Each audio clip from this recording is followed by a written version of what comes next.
The Masons. Is it just a fraternity for old men in big wings wearing aprons? Or is it something more? Something sinister, something dark? Guys, recently, I put my life in danger. I did a bunch of Googling, guys. And you'll never believe what I found out. Apparently, if you decide to sit down and dig hard enough, you can find everything out about the Masons. Well, maybe not everything. But you can sure as heck find out their secret handshakes and their secret passphrases. All it took to get in was a simple two-fingered handshake and a wink and a nod. Guys, I thought it was going to be a lot more security to the whole situation than it actually was. So I got inside to the temple, the lodge, the satanic ritual place, whatever you want to call it. I spent the first 30 minutes looking for the goat pin, but I didn't find any. But strangely, I did find a room in the basement that said locked. Me, being an investigator, I had to investigate, guys. So I pulled out some of my mama's bobby pins and I picked the lock, guys. To my amazement, there was 4 homeless guys locked up in the corner of the room. I was surprised when a hand grabbed me from the shoulder and said, "Hey, bub, what are you doing down here? The meeting place is upstairs." I said, I'm just looking to make sure we have the correct amount of sacrifices." The guy laughed at me and said, "Well, what do you think?" And I said, "It looks good to me." So, wrapping his arm around my shoulders like a friend, he said, "Come with me, let me show you something even better." Guys, this is when he took me into the library. Or at least that's what they called it. Yeah, there was a bunch of books there, but usually a library is used for good. This, I can't say, was used for anything other than the evil purposes of trying to brainwash the masses, guys. I'm telling you right now that they're working on things that I should have never seen. I read a book that I'm afraid to even speak out loud right now, guys. Like, I'm afraid that it'll conjure some evil spirit from the 1800s or something. So after looking around this room for a while, I said, so when are we gonna do the rituals? The guy smiled at me and he said, "We're gonna go do them right now." So, I'm not gonna lie, I was nervous. It was a 50-50 toss-up if they thought I was a real Mason or if they knew I was infiltrating them. With the way they were showing me around the temple, the building, the lodge, the whatever it is, I kind of figured they thought I was visiting from another state. I told the guy I'd love a minute alone to meditate on some of the pages of these books. Guys, I took every freaking second I had to take as many pictures of these pages as I could. And as you're seeing right now, guys, there's some weird things in here. And unless you know how to read between the lines, it's not gonna be much more than gibberish. But I know how to read between the lines. And guys, I had a moment of clarity. Just an eye-opening, mind-changing moment. It was then I realized that they were sacrificing humans and not goats. Apparently the goat blood is not pure enough for the satanic rituals that they do. So after taking enough pictures, the guy finally came to check on me and he was like, "Hey, the rituals are about to begin." So I said, "I'm about to come up to witness them and take part." And the guy said, "Well, since you're just visiting, you don't have to take part. You can just witness the ritual." That was a huge relief off of my back. Man, I'm telling you, I was so scared because I only practiced the handshakes and I didn't know really any of the rituals. Apparently, there are 50, 60 rituals that you gotta learn before you can even become a level 2 Mason.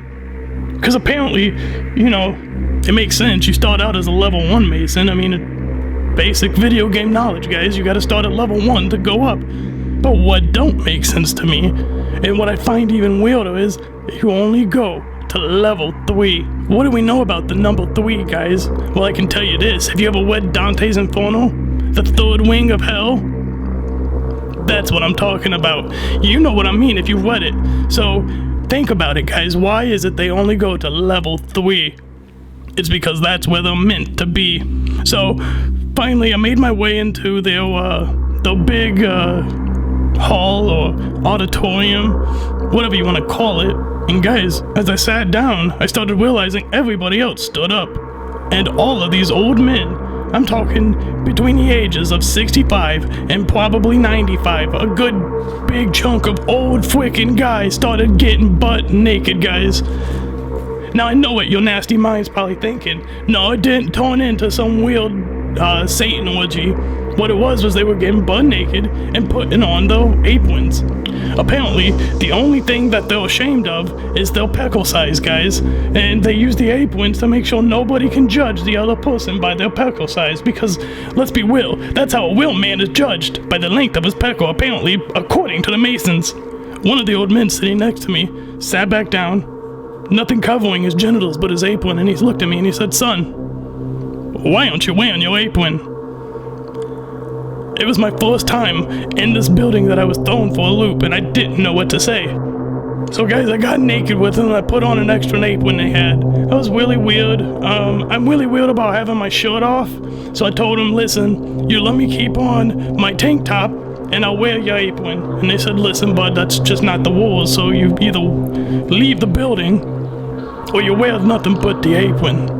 Well, guys, I want nothing but the apron, apparently, because I stayed there long enough for them to start doing those rituals and knocking each other on the noses with their knuckles. And one of them even said, "Hey, do you know what the real reason we wear these wings for are?" And I said, "I don't know. You want to be flashy? You want everybody to know? You want a secret organization? I don't know. It don't make no sense to me." He looked at me and he chuckled a little bit and he said, "You must still be a level 1 Mason if you don't know what these wings are really for." Guys, if I had to take a guess, I would say there's some kind of like Captain Planet Mason being that when all the Masons come together in the world and they put the wings together like Captain Planet kids, George Washington comes out of their wings and will help them do whatever the Masons need done. I don't know what it is he would do with them or for them.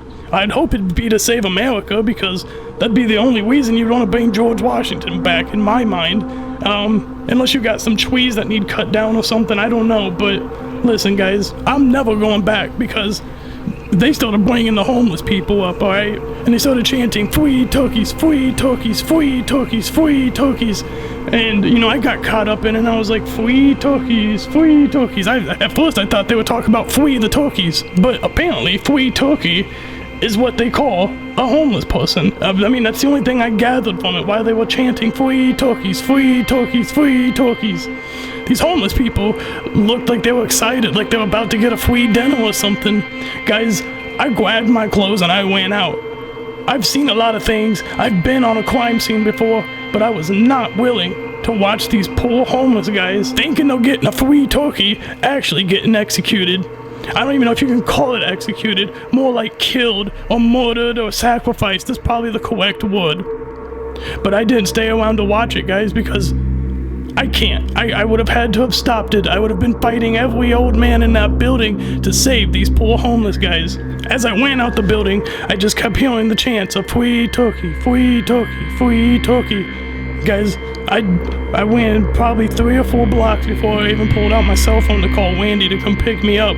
And he didn't even freaking answer when I called him, so I had to call Mama and tell her I was at one of my friend's house and that I got lost, and now she's ticked off at Wendy, and Wendy's ticked off at me. I'm not even allowed to go into his side of the basement anymore, so...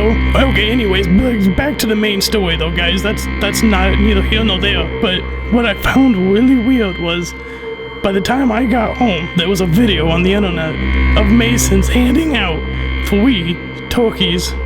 See, guys, what I realized is that they're taking their term for the poor and underprivileged people, free turkeys, and then actually handing out free turkeys to mark who these poor and underprivileged people are. And you're probably wondering, Koji, why would they want to know who these poor, underprivileged people are? Well, guys, it's because they need sacrifices.